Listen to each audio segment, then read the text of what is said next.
Júnior na jogada. É o Júnior na jogada. 3, 2, 1. Fala galera, como é que vocês estão? Tudo certinho? JR na jogada, é nóis mais uma vez. E hoje aqui eu tô com o Cláudio, E aí, Claudio, como é que você tá, meu parceiro? Tudo certo? tudo certinho. Vamos brindar isso aqui, né? Olha isso aqui, bebê. Olha isso. Ah, não, velho. Pelo amor de Deus, velho. Eu tô no paraíso, bebê. Galera, a gente tá aqui hoje no Lacalle, em Arujá. Claudião, o que te inspirou a montar esse restaurante, velho? Me explica um pouquinho aí, eu quero saber da sua história.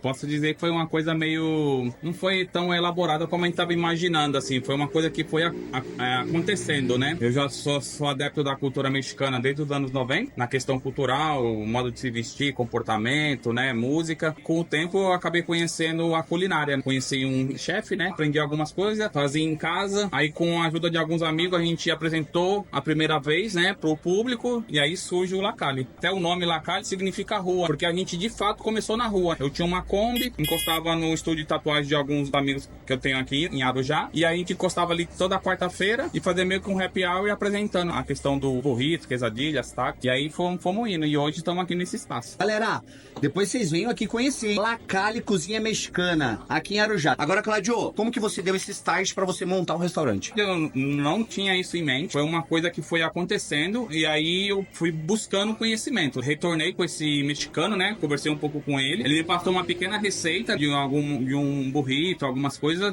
e ali foi um start pra gente começar a fazer alguma coisa. E aí depois eu fui procurando alguns cursos sobre questão da gastronomia, mas não especificamente mexicana, que é até difícil no Brasil ter uma coisa dedicada só à questão da culinária mexicana. Mas eu acabei fazendo alguns cursos relacionados à questão da gastronomia, né? E aí a gente foi visitando alguns lugares, viajando por alguns lugares e trazendo algumas coisas pra cá.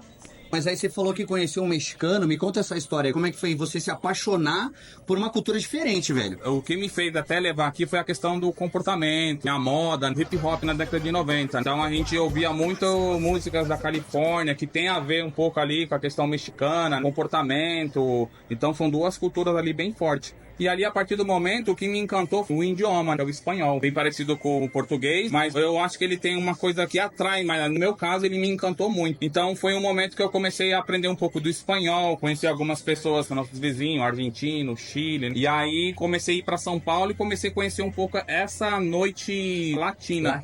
E aí eu conheci um DJ, ele é um boliviano, até hoje ele tá na cena da noite latina. E a partir desse momento encontrei a cultura mexicana. E eu comecei a ver alguns outros mexicanos, pessoas adeptas à cultura, e aí eu conheci esse rapaz, né? O nome dele é Arturo Herrera. E aí a gente começou a se encontrar mais, né? E aí, numas festas e outra que sempre tinha, assim, da questão latina, a gente foi trocando ideia. E aí eu fui absorvendo algumas informações. Foi vindo, assim, a cultura na parte da culinária. Aí é onde eu fui conhecendo mais os pratos, o que significa, por que isso, por que aquilo. E aí eu fui buscando mais informação. Mas assim, eu peguei assim no ar ali, o que te levou inicialmente foi a música. Foi. A música, ela é um negócio muito louco, é multicultura, velho. Vamos lá.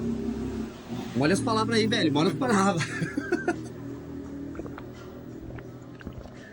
Agora eu quero saber resenha. Agora vamos pra resenha. Me conta uma resenha que já aconteceu aqui no restaurante. Cara, teve um episódio aqui, o cliente chegou e eu ia entender que ele meio que já entendia meio que já os pratos e tal. Até a questão cultural mesmo do México. E a gente batendo ali depois de um papo rápido, fiquei sabendo que ele tinha morado nos Estados Unidos, naquela região ali de Tijuana, e a gente batendo um papo legal, e aí começamos a falar de algumas referências e tal, e aí ele partiu sobre a questão das gangues, Crips e os Blondes, e deu a entender que ele fez parte daquele tipo de grupo, né, vamos se dizer assim. Falou assim, pô, Cláudio, você conhece bastante coisa, isso é legal.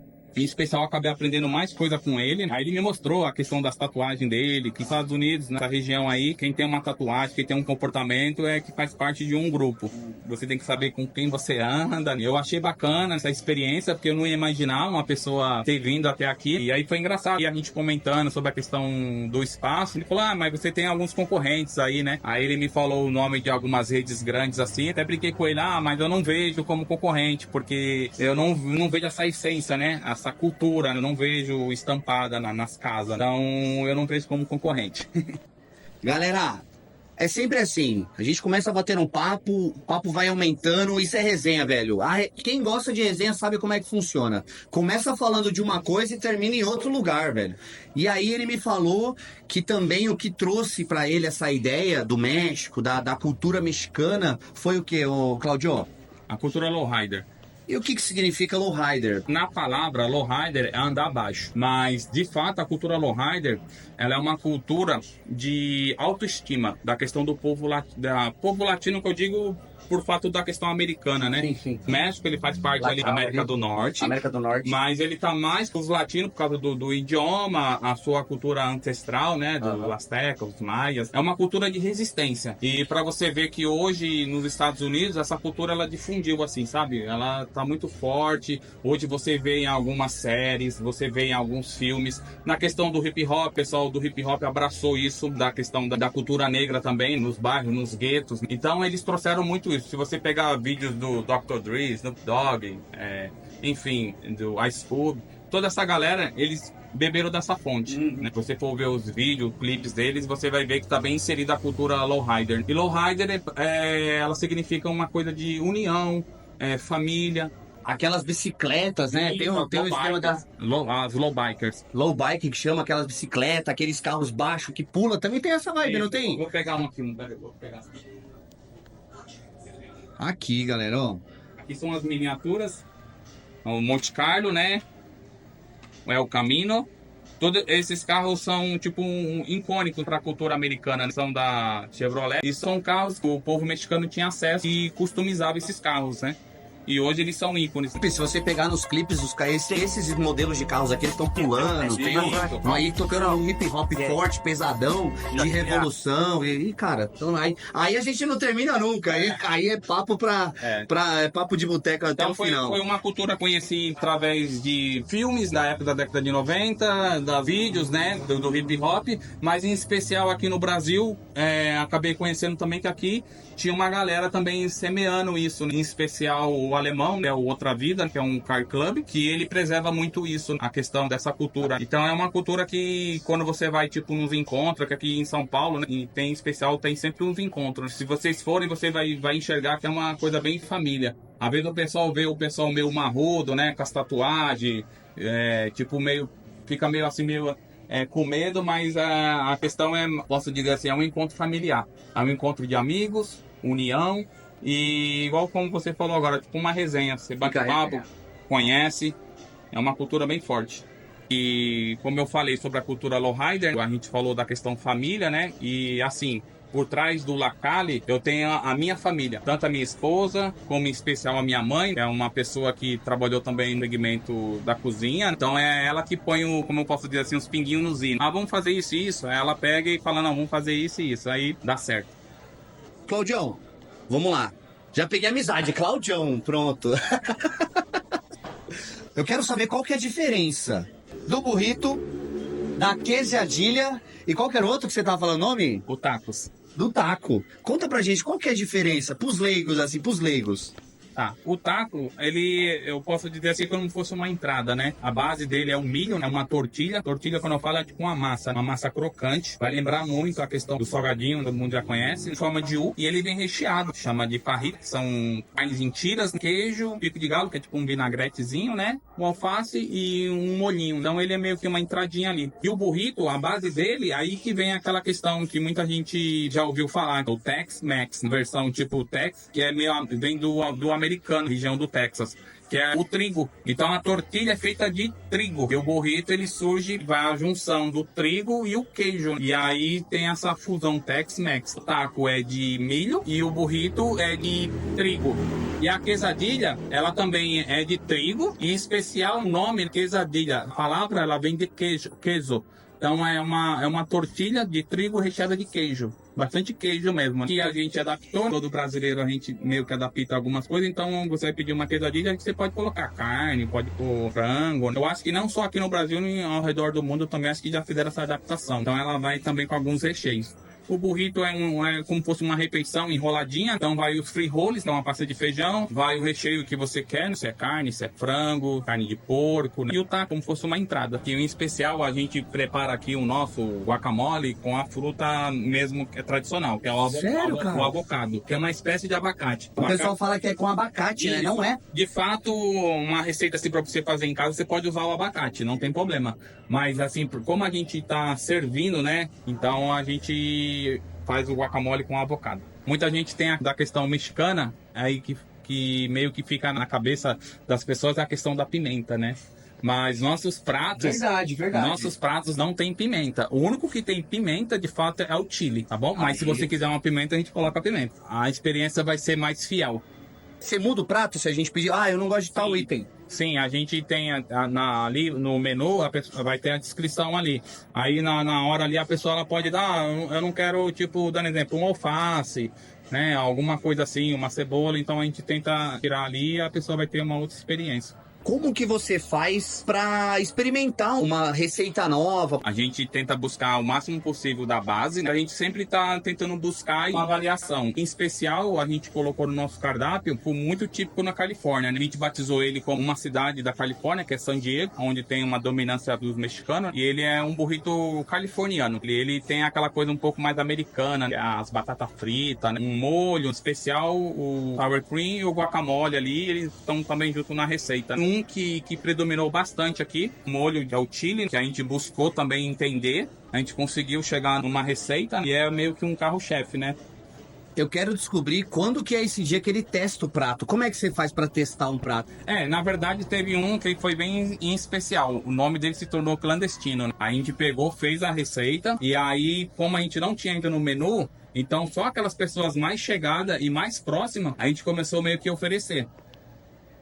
Chama nós, bebê! Vou vir aqui tomar uma cervejinha e experimentar um prato novo. E a gente começou a oferecer. E foi engraçado, porque depois outras pessoas vieram falar, a gente sabe que tem um que é meio que secreto, onde tá esse burrito no menu. Meio que começou a meio que testar dessa forma. A gente testa para alguns amigos mais chegados e depois elas vão dando tipo seu feedback, vão gostando, né? Então aquele famoso boca a boca.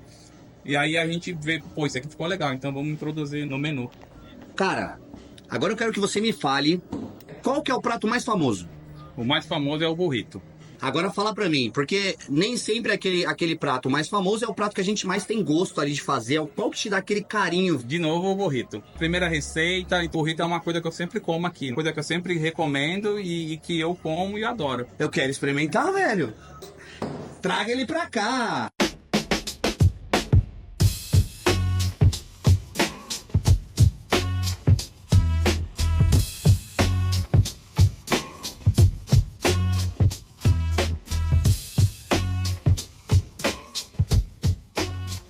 Esse daqui é o nacho. Isso, é os nacho, os totopos, né, com os molhinhos acompanhando. Esse molhinho é o quê?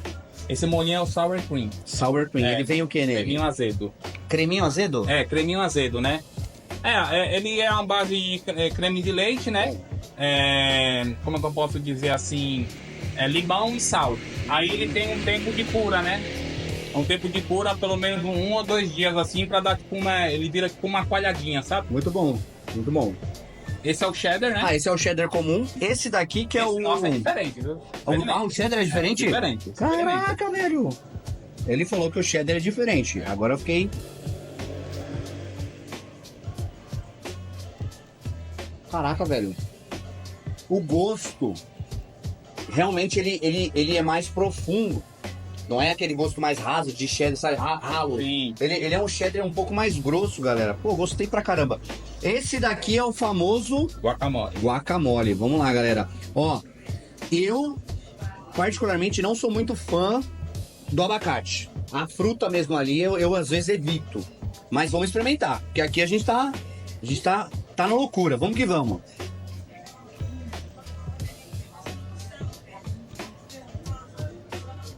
Galera, por isso que eu falo, sai dessa bolha. Sai dessa bolha. Cara, eu não gosto de abacate. Mas olha isso aqui. Ô Claudio, Um vinagrete, um... Na verdade, o guacamole é como se fosse uma saladinha, né? Caraca, o Brasil tem também uma história aqui em especial, que o Brasil é o único país que o abacate come ele como uma vitamina, uma coisa doce. Ah, é? Porque ao redor do mundo, ele sempre vai ser um acompanhamento de um prato. De salada, de prato. Caraca, velho. Não Cara, só no tá uma México. delícia, velho. Tá uma delícia. Isso aqui tá uma delícia. Agora, esse outro é o aqui é o quê? Não vou comer tudo. Esse é o chili. Ah, esse que é o chili. É, o chili. Galera, esse daqui é o chili com queijo, certo? Isso. E ele vem com esse queijo aqui, ó. Ele é mais apimentado, galera. Escutou o nome chili, é mais apimentado. Bem suave. Mas aí é que nem eu te falei. Você muda se precisar alterar alguma coisinha. Sim, mas ele é uma picância bem suave. Não é Vamos nada que vai roubar o sabor. Esquece, galera. Esse daqui é o que eu tava esperando pra comer. Esse é o famoso... Tacos.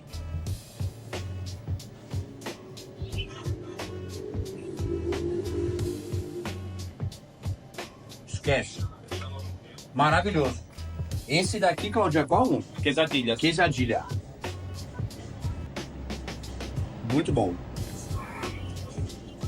Cara, adorei esse molho. Eu tô... Não entendi. Eu não gosto de abacate e eu fiquei apaixonado por ele. Esse é o burrito. Galera, esse é o burrito. A gente cortou Ó. carne. Esse daqui é carne. Eu vi que tem salada aqui do lado Tem aqui também. saladinha, tem o queijo e frijoles, que é uma pasta de velho. feijão. Não, esquece. Esquece. Produção, me ajuda, produção, me ajuda. Tô passando vergonha, produção. Gente, sai dessa bolha. Vem conhecer a cultura mexicana. Maravilhoso. Esquece. Esquece.